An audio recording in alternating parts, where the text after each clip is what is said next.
اللہ من الشیطان الرجیم بسم اللہ الرحمن الرحیم الحمد للہ رب العالمین والصلاة والسلام علی سیدنا و نبینا و حبیب قلوبنا ابی القاسم محمد صلی علی محمد وعلیہ الطیبین الطاہرین المعصومین ولعنۃ اللہ علی اعدائہم اجمعین. اما بعد فقط قال اللہ تعالی فی القرآن المجید بسم اللہ الرحمن الرحیم وسارعوا الی مغفرۃ من ربکم وجنۃ عرضها السماوات والارض اعدت للمتقین. عزیزان من، ہم نے موضوع جو شروع کیا ہے وہ تقوی الہی، اور اس بات کو ہم مختلف انداز میں بیان کر چکے ہیں کہ یہ تقوی الہی میں اور آپ جیسے انسانوں کے لیے ہی یہ خدا کا حکم ہے، اور ہم سب میں کیونکہ خدا ہمیں خطاب کر رہا ہے، اس کا مطلب یہ ہے کہ ہمارے اندر یہ تقوی الہی اختیار کرنے کی قابلیت اور صلاحیت موجود ہے. کرنا کیا ہے؟ صرف جو چند باتیں جن کی طرف قرآن نے اور احادیث ائمہ علیہ السلام کے ذریعے سے ہمیں متوجہ کیا گیا ہے، ان چیزوں کے بارے میں حساس ہو جانا ہے اور ان کا اپنی زندگیوں میں ان کو عملی کر لینا ہے. مثال کے طور پر ہم نے گزشتہ دروس میں فرمایا اسی سے قرآن کی آیت کے اعدت للمتقین کہ یہ جنت تیار کی گئی ہے متقین کے لیے، اور یہ متقین کون ہیں؟ الذین ینفقون فی السراء والضراء، یہ خدا کی راہ میں خرچ کرتے ہیں، چاہے ہاتھ تنگ ہو چاہے ہاتھ کھلا ہو. بلکہ میں کہتا ہوں کہ یہ جو خدا کی راہ میں خرچ کرتے ہیں یہ پلانڈ ہوتا ہے. یہ نہیں ہوتا کبھی ایک دم سے جوش اٹھا تو خرچ کر لیا، جوش نہیں اٹھا تو بیٹھے رہے. نہیں، چاہے ہاتھ کھلا ہو چاہے ہاتھ بند ہو، چاہے آسانی میں ہو چاہے مشکل میں ہو، یہ ان کا سلسلہ خدا کی راہ میں جاری رہتا ہے. یعنی ایک پلاننگ ہے جس کے مطابق وہ یہ کام کر رہے ہوتے ہیں، اور وہ چیز خرچ کرتے ہیں، اس انداز میں خرچ کرتے ہیں کہ جس سے اسلامی معاشرے کی ترقی اور تعمیر ہو، جس سے اسلامی معاشرہ ترقی کی طرف گامزن ہو. پھر فرمایا والکاظمین الغیظ، خدا کی راہ میں خرچ کرتے ہیں اور غصے کو پی جانے والے ہوتے ہیں. یہاں پہ بھی ہم نے یہ نقطہ بیان کیا کہ جو غصے کو پی جانا ہے، اس کا مطلب ہے غصے کا آنا کوئی بری بات نہیں ہے.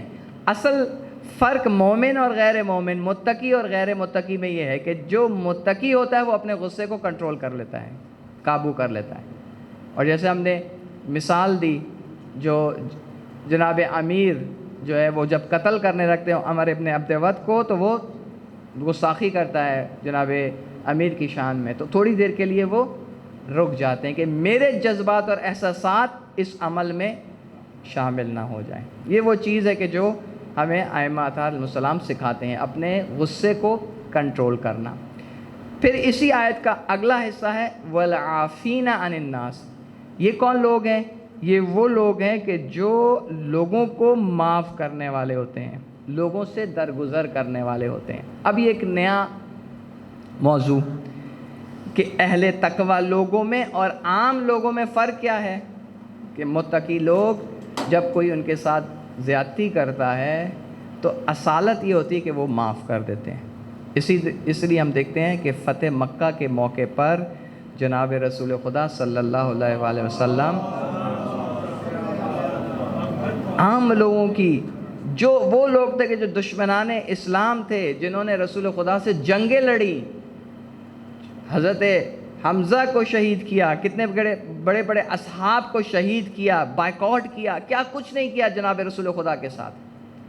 لیکن والعافین عن الناس، اہل تقوی لوگ کہ جو خدا کی راہ میں معاف کر دینے والے ہوتے ہیں. یہاں پہ میں نے چند اور آیات اور احادیث آپ کے سامنے اس تقوی، اس عفو و درگزش کے عنوان سے میں چاہوں گا کہ آپ کے سامنے پیش کروں، تاکہ اندازہ ہو کہ یہ معاف کر دینا اسلام میں کس کی کتنی ارزش ہے، کتنی ویلیو ہے، کیوں اسلام یعنی اس کے اوپر سرمایہ گزاری کر رہا ہے. قرآن اس کو مختلف انداز میں اس کو بیان کر رہا ہے. سورہ بقرہ کی آیت نمبر 237 237، بسم اللہ الرحمن الرحیم وَأَن تَعْفُوا أَقْرَبُ لِلتَّقْوَىٰ، اور معاف کر دینا تقوی کے زیادہ قریب ہے. یہ تمہیں معاف کرنا، اگر یہ تم اپنے اندر صفت پیدا کرو گے تو یہ صفت تمہیں تقوی کی طرف لے کے جائے گی. اور یہ میں پھر بتا رہا ہوں کہ یہی عام انسان میں اور متقی میں فرق ہے. اب بعض لوگ ہم میں سے ایسے ہوتے ہیں، عام زندگیوں میں ہم دیکھتے ہیں کہ ان کے اندر لوگوں کو معاف کرنے کا ایک خاصیت ہوتی ہے، اور جن کے اندر نہیں ہے وہ اب سیکھیں، وہ اس کے اوپر کام کریں، اور انشاءاللہ ان کے لیے خوشخبری ہے.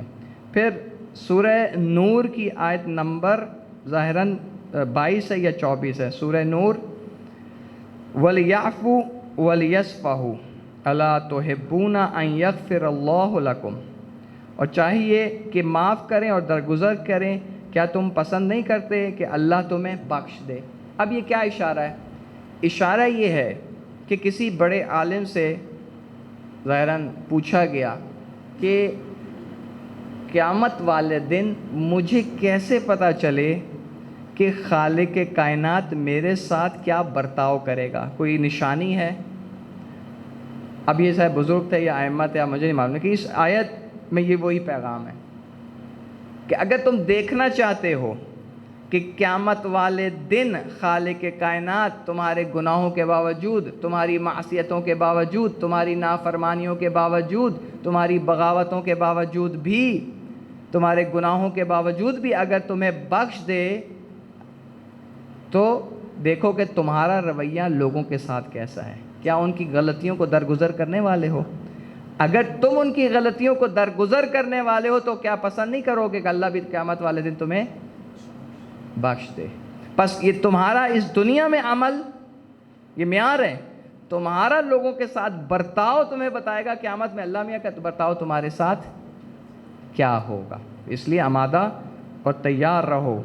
پھر سورہ شورا کی آیت نمبر 42 یا 40 ارشاد خداوندی ہے، بسم اللہ الرحمن الرحیم، وَجَزَاءُ سَیِّئَةٍ سَیِّئَةٌ مِثْلُهَا فَمَنْ عَفَا وَأَصْلَحَ فَأَجْرُهُ عَلَى اللَّهِ، اور برائی کا بدلہ تو برائی اس جیسی برائی ہے، لیکن جو معاف کر دے اور اصلاح کرے تو اس کا اجر اللہ کے ذمے ہے.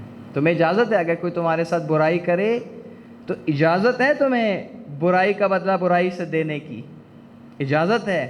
لیکن اب تم اگر متقی بننا چاہتے ہو، تقوی کے مراحل پہ درجے پہ فائز ہونا چاہتے ہو، تو تم دیکھو اس کو معاف کر دو، تو اس کا اجر خدا کے نزدیک محفوظ ہے. اور یہ بھی یاد رکھیے گا کہ جب کہا جاتا ہے برائی کا بدلہ برائی سے، تو جتنی بڑی برائی ہے اتنا ہی بڑا بدلہ بھی ہے، اس سے زیادہ کی اجازت نہیں ہے. یہ مثال کے طور پر ہمارے معاشرے میں یہ جو طریقہ کار ہے، یہ بالکل کہ اگر ایک شخص نے، کسی نے آپ کے ساتھ زیادتی کی، آپ اس کے پورے خاندان کو سزا دیتے ہیں. نہیں، اسلام اس کی اجازت نہیں دیتا. جو آپ کا جس نے آپ کے ساتھ برا برتاؤ کیا، آپ نے اسی کو جواب دینا ہے. اسی طرح امام علی علیہ السلام، اللہم صلی علی محمد وآل محمد. اچھا، یہ میں بتاؤں کہ امام علی علیہ السلام جہاں ایک ماہر نفسیات بھی ہیں، بہترین انسان کی جو خصوصیات ہیں، انسان کی جو نفسیات ہے اس سے آشنا ہے، وہاں پر ایک ماہر سماجیات بھی ہیں، سوشلسٹ بھی ہیں، سائیکالوجسٹ بھی ہیں بہترین، اور سوشیالوجسٹ بھی ہیں، ماہر سماجیات. یعنی معاشرے میں جو انسان کا کردار ہوتا ہے، جو برتاؤ ہوتا ہے، اس کے معاشرے میں کیا نتائج ہوتے ہیں، امام علی وہ بھی بتاتے ہیں. ایک بیماری بتاتے ہیں کہ یہ بیماریاں، نفسیاتی بیماریاں انسان میں پائی جاتی ہیں، اور پھر یہ بتاتے ہیں کہ ان بیماریوں کے معاشرے میں اثرات کیا ہوتے ہیں. اسی طرح اس کے برعکس بھی کہ جو خاص خصوصیات انسانوں میں پائی جاتی ہیں، تو ہر خصوصیت کا معاشرے میں کیا اثر ہوتا ہے. تو اسی میں اس نگاہ سے یہ قول دیکھیں کہ امام کیا بتا رہے ہیں کہ یہ جو ایک صفت ہے، ایک خصوصیت ہے انسان میں، اگر وہ اس کو عملی کرتا ہے تو اس کے معاشرے پہ کیا اثرات پڑتے ہیں. فرمانے لگے امام علی، العفو تنس بالعداوات، معاف کر دینا دشمنیوں کو ختم کر دیتا ہے. معاف کر دینا دشمنیوں کو ختم کر دیتا ہے. پھر امام جعفر صادق علیہ السلام فرماتے ہیں، اب یہ اس کے اثرات بتا رہے ہیں جناب امیر، معاشرتی اثرات بتا رہے ہیں، یہ معنوی اثرات بتا رہے ہیں کہ معاف کرنے کے اثرات انسان کے اوپر کیا ہوتے ہیں۔ امام جعفر صادق فرماتے ہیں کہ من عفا سترہ اللہ فی الدنیا والآخرہ، اللہ اکبر، جو معاف کرے اللہ اس سے دنیا اور آخرت میں اس کے مثلا گناہوں سے، اس کی معصیتوں سے پردہ پوشی کرتا ہے۔ یہی اس کا معاف کرنے کا صلہ ہے۔ اب تم خود با اختیار ہو، تمہارے ہاتھ میں بدلہ لینا لو، لیکن بدلہ نہ لینا اور معاف کر دینا، دیکھو اس کے کتنے اثرات ہیں۔ معاشرتی اثرات بھی ہیں کہ دشمنیاں بھی کم ہوں گی، اور یاد رکھو جتنی تمہاری دشمنیاں کم ہو اتنا تم تیزی سے خدا کی طرف حرکت کر سکو گے۔ جتنا تمہاری دشمنیاں ہوں گی اتنی تمہارے اپنی ذاتی نتیجہ کیا ہوگا کہ تم خدا کی طرف اگر تم بڑھنا چاہتے ہو، ترقی کرنا چاہتے ہو، تو یہ دشمنیاں تمہارے لیے نقصان دہ ہوگی۔ اسی طرح جس طرح تم دوسروں کو معاف کر رہے ہو، اس کے صلے میں اللہ تعالیٰ دنیا میں بھی تمہاری پردہ پوشی کرے گا اور آخرت میں بھی تمہیں پردہ پوشی کرے گا۔ پھر امام حسن مجتبی علیہ السلام، اللہم صلی اللہ علیہ وسلم، عجب، اب امام حسن مجتبی کیا فرماتے ہیں؟ احسن الی من عصا الیک تکن ظافرا۔ خوب، امام فرماتے ہیں جب تم پر کوئی بدی کرے تو تم اس کے ساتھ نیکی کرو، اس طرح تم غالب آ جاؤ گے۔ تم غلبہ پانا چاہتے ہو نا؟ اب میں بتاتا ہوں، میں معصوم تمہیں بتاتا ہوں کہ اگر تم ایک دفعہ قدرت کے ذریعے سے، ایک دفعہ زور کے ذریعے سے غلبہ پانا چاہتے ہو، ایک دفعہ ہے تم کسی برائی کے ساتھ اس کا نیکی سے جواب دو، دیکھو تمہارا غلبہ، یہ جو غلبہ ہوگا یہ طاقتور ترین ہوگا، یہ پھر ہمیشہ کے لیے وہ شخص تمہارا گرویدہ ہو جائے گا۔ اور ائمہ اطہار علیہ السلام کی زندگی، یہ واقعہ شاید میں نے آپ نے کئی دفعہ سنا ہے، اس کی ایک مثال ہے۔ امام حسن مجتبی جب کہتے ہیں تو عمل بھی کرتے ہیں۔ ایک شخص آیا شام سے، شامی تھا، مدینے میں آیا، بڑا مشہور واقعہ ہے برا بلا کا۔ امام نے کہا اگر تمہیں بھوک لگی، غصے میں نہیں آئے، حالانکہ اس وقت ایک جہیز سے مدینہ میں بڑا ان کا مقام تھا، حیثیت تھی، کوئی ایک بڑی شخصیت کو آ کے برا بلا کہے، لوگ آگے پیچھے آ کے اس کو کہیں اس کی ایسی کی تیسی، ہوتا کون ہے یہ؟ لیکن امام نے سب کو منع کیا، اور پھر اس کو کہا تمہیں بھوک لگی ہے، کھانا کھلاتا ہوں، رہائش چاہیے تمہیں دیتا ہوں، گھر لے جاتے ہیں، اپنے دسترخوان سے کھانا کھلاتے ہیں۔ اور اس کے بعد وہ کہتا ہے کہ اے فرزند رسول، آج سے پہلے جو میں جس سے نفرت کرتا تھا، جن ہستیوں سے، وہ اہل بیت تھے، اور آج کے بعد سے جو میرے نزدیک محبوب ترین ہستیاں ہیں وہ آپ اہل بیت علیہ السلام۔ اور یہ کہاں سے تبدیلی آئی؟ یہ کہ انسان اگر کسی کے ساتھ برائی کے بدلے میں اگر اس کو نیکی کا جواب دے گا تو اللہ تعالیٰ بھی اس کو اس کے اوپر غلبہ عطا فرمائے گا۔ اللہم صلی علی محمد وآل محمد۔ یہاں پہ امام زین العابدین علیہ السلام فرماتے ہیں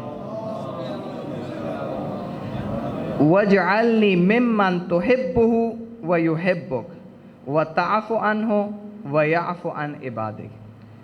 اور اے اللہ، اب یہ دعا فرما رہے ہیں اللہ تعالیٰ سے، اے اللہ مجھے ان لوگوں میں شامل فرما جن سے تو محبت کرتا ہے اور جو تجھ سے محبت کرتے ہیں، اور جنہیں تو معاف کرتا ہے۔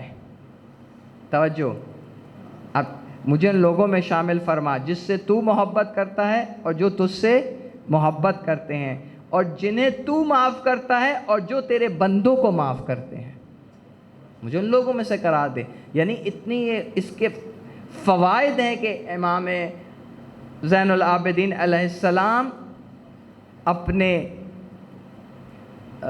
جاننے والوں کو، جو ان کے اوپر ایمان رکھتے ہیں، ان کو اس دعا کے ذریعے سے پیغام دے رہے ہیں۔ جب انسان دعا مانگتا ہے تو یہ دعا یاد رکھیے گا، بعض دفعہ ہم سمجھتے ہیں کہ صرف دعا جب مانگی جاتی ہے تو بس یہ دعا مانگ کے ہماری ذمہ داری پوری ہوگی، نہیں۔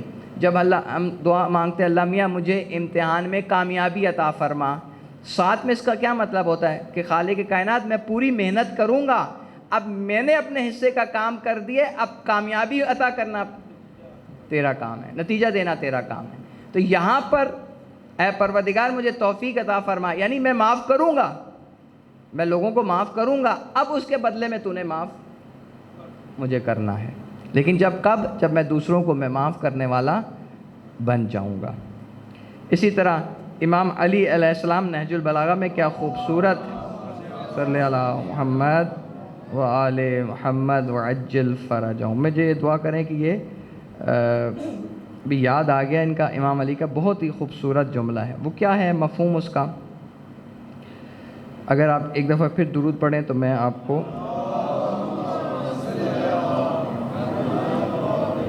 فرماتے ہیں۔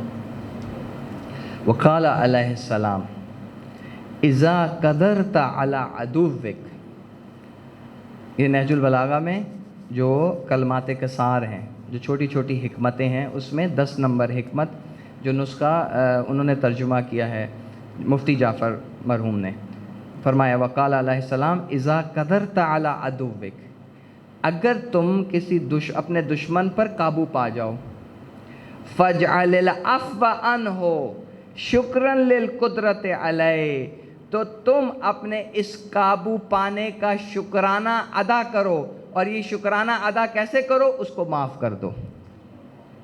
یہ جو خدا نے تمہیں اس کے اوپر تمہارے قبضے میں دے دیا، تمہارے قابو میں آ گیا تمہارا دشمن، تمہارے اوپر خدا نے قدرت عطا کی کہ تم اپنے دشمن کو مغلوب کر لو، تو اس خدا کی اس نعمت کا شکرانہ ادا کیا کرو گے کہ اس کو معاف کر دو۔ اب اس میں 2 نقطے ہیں بہت زیادہ۔ ایک بات یہ قرآن میں ہے کہ لَإِن شَكَرْتُمْ لَأَزِيدَنَّكُمْ، خدا کہتا ہے کہ تم اگر میرا شکر ادا کرو گے تو میں تمہاری نعمتوں کو زیادہ کروں گا۔ ٹھیک ہے جی۔ اب امام علی علیہ السلام، بس اس کا مطلب یہ ہے کہ ایک یہ بات کہ جب انسان خدا کی دی ہوئی نعمتوں کا شکر ادا کرتا ہے تو خدا اس نعمت کو بڑھا دیتا ہے۔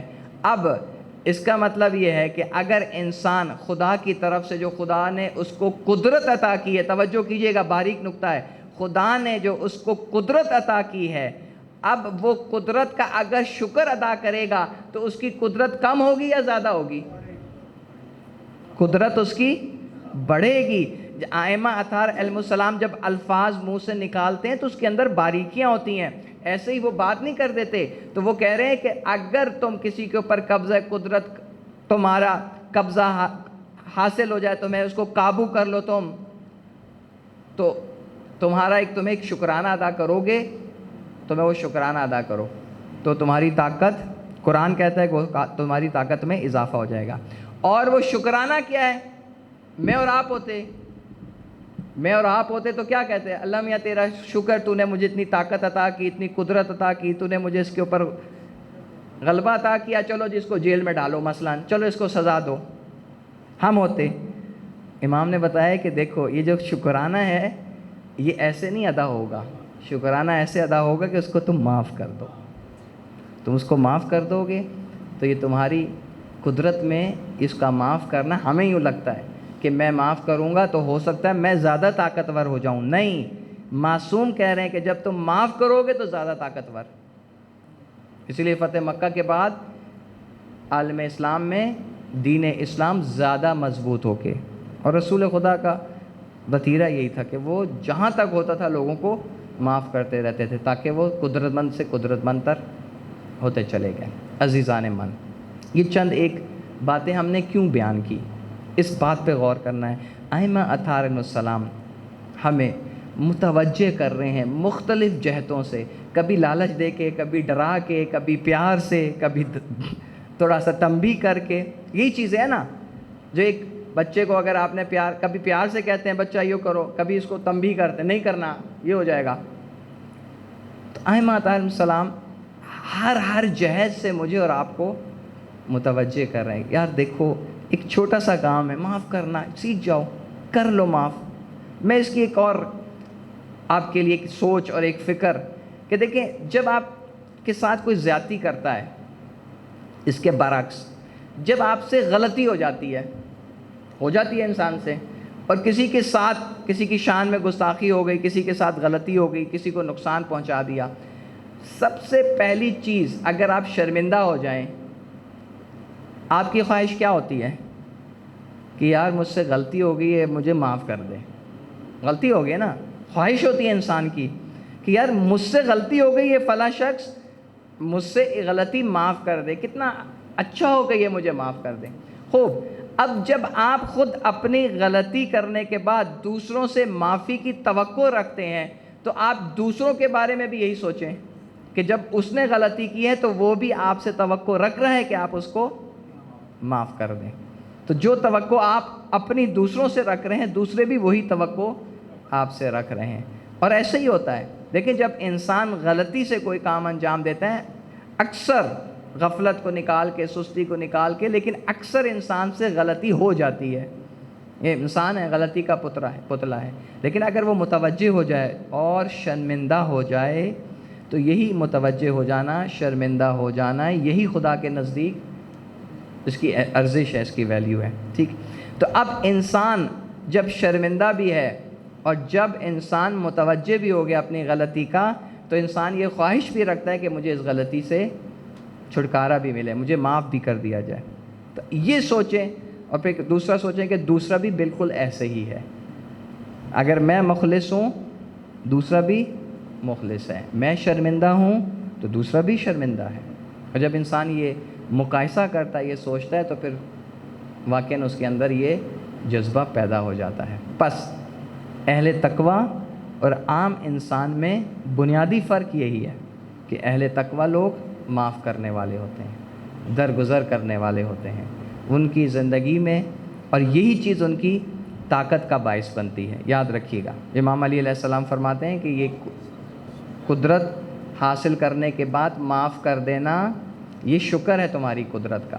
تو بس اب تمہیں اس کے بدلے میں خدا اور قدرت عطا کرے گا. اور حقیقت بھی یہ ہے، حقیقت بھی یہی ہے کہ جب آپ دشمن کو معاف کرتے ہیں، 5% یا 10% ہو سکتا ہے ایسے افراد ہوں، 5% اور 10% ایسے افراد ہوں کہ جو شرمندہ نہ ہوں اور آپ سے بدلہ لیں دوبارہ سے. لیکن 70-80% لوگ واقعاً شرمندہ بھی ہو جاتے ہیں اور وہ آپ کے دست و بازو بھی بن جاتے ہیں. اسی لیے اگر رسول خدا صلی اللہ علیہ وسلم پورے عالم اسلام میں ایک تحریک جو ہے وہ بپا کر دیتے ہیں اور جوک در جوک لوگ اسلام میں وارد ہو رہے ہوتے ہیں، تو ایک وجہ یہی تھی کہ انہوں نے عفو و درگزشت کے دامن کو تھام رکھا تھا، انہیں چھوڑا نہیں تھا اور زیادہ سے زیادہ اس کو عملی کرتے تھے. بس یہی آج میرا اور آپ کا جو ہے کے لیے یہی پیغام ہے کہ عزیزان من، یہ کوئی بہت مشکل کام نہیں ہے. مشورہ کر لیں، کسی ماہر سے پوچھ لیں، کسی اہل علم سے سوال کر لیں کہ اس نے فلاں نے میرے ساتھ زیادتی، میں کیا کروں. مشورہ لے لیں، اچھے انسان سے مشورہ لے لیں، آپس میں فیملی میں بیٹھ کے مشورہ کریں. معاف کرنے والے بنیں، زیادہ سے زیادہ معاف کرنے والے بنیں، تاکہ قیامت والے دن خدا بھی آپ کی اس صفت کے بدلے میں، اس کا ایک بہترین نتیجہ یہی ہے کہ خدا اس صفت کے بدلے میں خدا بھی آپ کو معاف فرمائے گا. پروردگار سے دعا گو ہے کہ خالق کائنات ہمیں اس عفو و درگزش کو اپنی زندگیوں میں اپنانے کی توفیق عطا فرما. ہمیں زیادہ سے زیادہ ہمیں اس قرآن کی تعلیمات پر عمل پیرا ہونے کی توفیق عطا فرما. یہ ساری باتیں پریکٹیکل باتیں ہیں، یعنی ایسی باتیں نہیں ہیں کہ جو ہم سمجھیں کہ آسمانی باتیں ہیں. یہ بعض دفعہ ہمیں لگتا ہے کہ جب ہم تقوی کی بات کرتے ہیں تو کوئی آسمانی باتیں نہیں، یہ بالکل خدا نے ہمیں یہ صلاحیت دی، اور انشاءاللہ خدا ہمیں اپنی اس صلاحیت کو، یعنی دوسروں کو معاف کرنے والی خصوصیت کو زیادہ سے زیادہ اجاگر کرنے کی توفیق عطا فرما. پروردگار ہمیں اہل تقوی لوگوں میں سے قرار دے. پروردگار ہمیں ان لوگوں میں سے قرار دے جو ائمہ اطہار علیہ السلام کی ائمہ اطہار علیہ السلام کی تعلیمات پر عمل پیرا ہونے والے ہیں. پروردگار ہمیں ان لوگوں میں سے قرار دے جو قرآن کو پڑھنے والے ہیں، قرآن کو سمجھنے والے ہیں اور قرآن پر عمل پیرا ہونے والے ہیں. پروردگار ہمارے محبوب امام کا ظہور جلد از جلد فرما، ہمیں ان کے اعوان و انصار میں سے قرار دے. پروردگار ہمارے تمام گناہ کبیرہ و صغیرہ کو معاف فرما. پروردگار بحق محمد و آل محمد ہمارے مرحومین کے تمام گناہ کبیرہ و صغیرہ کو معاف فرما، ان کو اعلی علیین میں جگہ عطا فرما. پروردگار ہماری تمام دعاؤں کو اپنی بارگاہ میں قبول و منظور فرما. ربنا تقبل منا انک انت السمیع العلیم بحق محمد و آلہ طیبین الطاہرین المعصومین. اپنی اپنی دعاؤں کی قبولیت کے لیے زوردار آواز سے درود بھیجیں گے.